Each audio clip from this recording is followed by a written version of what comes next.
Que a paz do nosso Senhor Jesus Cristo esteja com todos. Prezados ouvintes e seguidores da Rádio Divulgar.net. É com grande satisfação que estamos apresentando o programa Jesus por Emmanuel, estudando o livro Fonte Viva, psicografia de Francisco Cândido Xavier pelo Espírito Emmanuel. Hoje vamos estudar o capítulo 153 com o tema Ouçamos-nos. E quem vai conduzir o nosso estudo de hoje é a nossa companheira Camila Dias. Bom estudo e boas reflexões para você, Camila. Olá a todos mais uma vez. Meu nome é Camila Dias, sou uma das colaboradoras do grupo Divulgar.net e estamos aqui hoje reunidos para dar continuidade ao nosso estudo da obra Fonte Viva. Hoje vamos conversar um pouco sobre o capítulo de número 153, de título Ouçamos, onde mais uma vez Emmanuel vem, oportunamente, de forma fantástica, comentar uma passagem bíblica. E a passagem de hoje é do Evangelho de Marcos, capítulo 1, versículo 20. Nessa passagem ele diz, e logo os chamou. E, bom, para a gente entender qual é o contexto dessa passagem, né, bem curtinha, mas extremamente significativa, eu trouxe os versículos anteriores, para a gente entender o contexto, né? Poder contextualizar de uma forma melhor, saber o que ele diz, o que Marcos diz nessa passagem do Evangelho, para que a gente possa, então, relacionar com os comentários do Emmanuel. E, bom, nesse capítulo 1, Marcos vem fazer uma breve retrospectiva de vários acontecimentos, né, da vida de Jesus, da história de Jesus, e vou pedir licença para ler, pois acredito que vale muito a pena a gente passar, né, por esses comentários, passar por essa passagem e ver o que ela nos traz de reflexão junto com os comentários do Emmanuel. Bom, o capítulo 1 de Marcos inicia dizendo o seguinte: Início do Evangelho de Jesus Cristo, Filho de Deus. Está escrito no profeta Isaías: Eis que envio à tua frente o meu mensageiro, e ele preparará teu caminho. Voz de quem clama no deserto: Preparai o caminho do Senhor, endireitai as veredas para ele. Assim veio João, batizando no deserto e pregando um batismo de conversão para o perdão dos pecados. A Judéia inteira e todos os habitantes de Jerusalém saíam ao seu encontro e eram batizados no rio Jordão, confessando os seus pecados. João se vestia de pelos de camelo, usava um cinto de couro à cintura e alimentava-se de gafanhotos e mel silvestre. Ele proclamava: Depois de mim vem aquele que é mais forte do que eu. Eu nem sou digno de, abaixando-me, desatar a correia de suas sandálias. Só por aqui a gente já percebeu a questão da humildade, né? O modo como João se vestia, o modo como ele se dirigia ao Senhor e como eles estavam sempre em atividade, né? Buscando pregar o Evangelho de conversão, como ele falou, que busca uma atitude ativa por parte das pessoas, né? E, bom, continua dizendo o seguinte: Eu vos batizei com água, ele vos batizará com o Espírito Santo. Olha só que interessante, né? O Marcos dizendo: Eu vos batizei com a água, porém ele vos batizará com o Espírito Santo. Ou seja, é uma questão de reforma íntima, né, do espírito, além da questão material. Naqueles dias, Jesus veio de Nazaré da Galileia e foi batizado por João no rio Jordão. Logo que saiu da água, viu o céu rasgar-se e o Espírito, como pomba, descer sobre ele. E do céu veio uma voz: Tu és o meu Filho amado, em ti está meu pleno agrado. Logo depois, o Espírito fez sair para o deserto. Lá, durante 40 dias, foi posto à prova por Satanás, e ele convivia com as feras, e os anjos o serviam. Depois que João foi preso, Jesus veio para a Galileia, proclamando a boa nova de Deus. Completou-se o tempo, e o reino de Deus está próximo. Convertei-vos e crede na boa nova. Caminhando à beira do mar da Galileia, Jesus viu Simão e o irmão deste, André, lançando as redes ao mar, mais alguns de seus discípulos, né? Pois eram pescadores. Então disse-lhes: Segui-me, e eu farei de vós pescadores de homens. E eles imediatamente deixaram as redes e o seguiram. prosseguindo um pouco adiante, viu também Tiago, filho de Zebedeu, e seu irmão, João, consertando as redes no barco. Imediatamente, Jesus o chamou. Aqui já é o versículo 20, né? Que aqui na tradução do Fonte Viva está, e logo o chamou. Imediatamente, Jesus o chamou, e eles, deixando o pai Zebedeu no barco com os empregados, puseram-se a seguir Jesus. E assim continua, né, o capítulo 1 de Marcos, e ele nos chama a atenção aqui, ou melhor, ele vem contar um pouco sobre como foi a colheita, né, entre aspas, de Jesus em relação aos seus discípulos, o chamamento de Jesus aos seus discípulos, né? A princípio parece ser apenas isso. E então os comentários de Emmanuel iniciam assim. Em alguns círculos do cristianismo, semelhante passagem, alusiva ao encontro do Senhor com os discípulos, é interpretada simplesmente como um apelo do Cristo ao ministério religioso. Todavia, podemos imprimir-lhe significado mais amplo. De início, Emmanuel já nos chama atenção para o fato de como a gente interpreta de forma restritiva essa passagem, né? Costumamos pensar inicialmente que se trata apenas do chamamento de Jesus ao Evangelho, ao ministério religioso, né? E não que isso seja insuficiente, pelo contrário, isso é muito válido, mas nós temos que buscar o real significado desse chamamento, né? Que é muito mais do que a gente pensa. Então, Emmanuel comenta que nós podemos e devemos, né, imprimir um significado mais amplo. E ele continua: em cada situação do caminho é possível registrar o chamamento celeste. Essa parte é muito interessante, é o que vai dar continuidade aos comentários do Emmanuel, né? Em cada situação do caminho é possível registrar o chamamento celeste.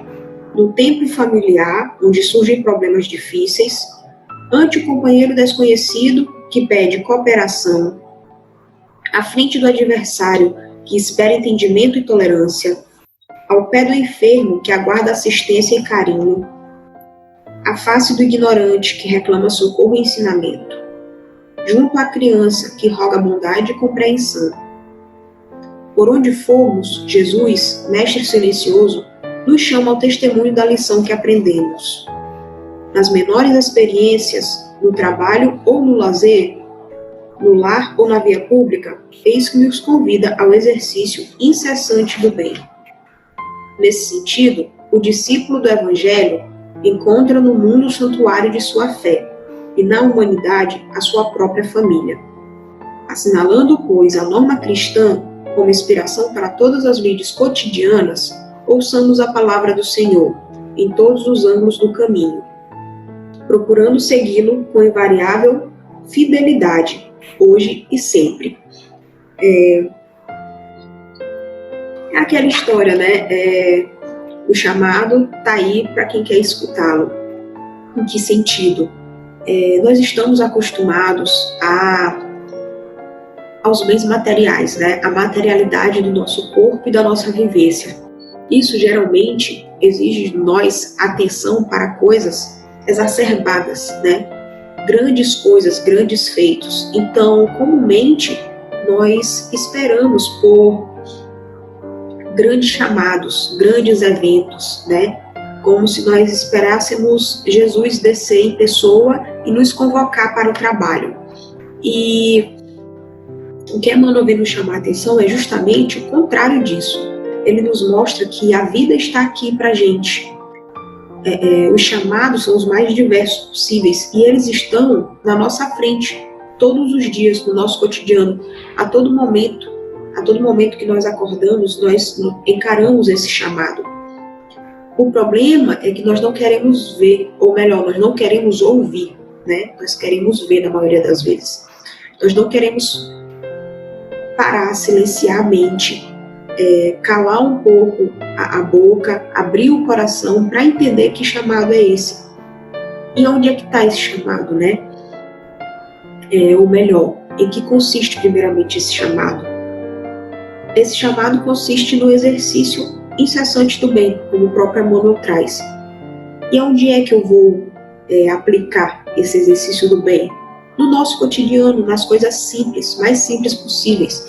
E Emmanuel traz vários exemplos. No tempo familiar, frente ao companheiro, ao adversário, ao pé do enfermo, em face do ignorante, junto à criança. Então são nesses pequenos momentos do nosso dia a dia, do nosso cotidiano, cada dificuldade dessa, cada provação dessa que nós passamos, configura o nosso chamado. É Jesus ali no nosso próximo, nos convidando a nos melhorarmos e a aplicar, praticar esse bem, né? Vale sempre lembrar que nós somos trabalhadores da última hora, né? O que significa isso? Significa que na primeira revelação nós tivemos Moisés, na segunda revelação nós tivemos Jesus Cristo, e na terceira revelação nós tivemos o Espiritismo, ou seja, nós tivemos uma longa história aí que antecedeu a nós, né? Nós já tivemos muitas conquistas, muitos outros espíritos já trabalharam por nós, inclusive provavelmente nós mesmos, né? Então, o nosso trabalho, ele já está bem encaminhado, ele já está bem adiantado. Ou seja, falta para a gente colocar a mão na massa, né? Ouvirmos esse chamado e trabalharmos, sairmos da ociosidade, termos uma postura mais ativa na prática do bem, no nosso melhoramento moral, lutar cada vez mais para nos desgarrarmos desses bens materiais, né, dessas necessidades materiais. E como é que a gente faz isso? Como já comentamos, né, silenciando um pouco a mente, porque nesse mundo ocioso de hoje, né, onde tudo é correria, onde tudo é uma loucura, nossa mente está sempre em constante movimento, sempre pensando um passo à frente, querendo pensar um passo à frente de Deus, né, sempre tentando antecipar as coisas. Sempre tentando dar conta de tudo. Então, silenciar a mente significa deixar um pouco as preocupações de lado. Não que nós não vamos buscar solucioná-las, mas quando não tiver solução, aguardar o tempo de Deus, né? Deixar as preocupações de lado no sentido de tirar o que é positivo de cada situação ruim, ver o que ela buscou nos ensinar e não sofrer por antecipação. Quando a gente silencia a mente, automaticamente nós vamos começando a aprender a calar a boca. E o que significa? Não no sentido pejorativo, né? No sentido, não buscando ser ignorantes, nesse termo comumente falado, né? Em calar a boca. Silenciar a mente significa parar de pensar demais, né? De forma negativa. Mas calar a boca significa o ato físico de falar menos, ou seja, pensar mais antes de falar, ouvir mais aquele que está ao nosso lado, ao nosso redor. Não é à toa, como diz o ditado, né, que nós temos 2 ouvidos e apenas uma boca. Então, silenciar a mente, calar um pouco a voz e, principalmente, após isso, abrir o coração, né? Abrir o coração para essas mudanças, para essas reformas que são tão necessárias. Bom, esses são os comentários, né, que o Emmanuel nos trouxe hoje e um pouco também da contribuição que eu busquei trazer, ajudando a gente aí a refletir sobre essa obra, sobre esses comentários, essas reflexões que o Emmanuel buscou nos trazer, que são sempre extremamente oportunas, né, e vocês podem perceber que tem tudo a ver com o nosso dia a dia, muito mais do que nós imaginamos. Então, não esperemos grandes feitos, grandes acontecimentos, grandes oportunidades, porque o chamamento, né, o convite para a mudança está aí no nosso dia a dia, é muito mais próximo da gente do que a gente realmente imagina.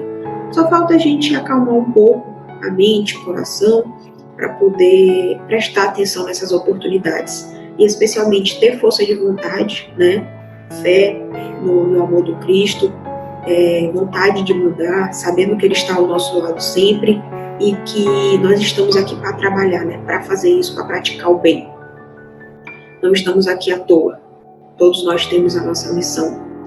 E o que é comum em todos, na missão de todos, é justamente essa prática do bem, né? Isso daí não nos foge. Foi isso que eu tinha a trazer hoje. Muito obrigada a todos por terem participado mais uma vez desse estudo comigo. E até a próxima. Fiquem com Deus. Agradecemos a Camila pelo estudo e esclarecimentos. Esperamos ter contribuído com os nossos ouvintes e seguidores com esta bela mensagem do livro Fonte Viva.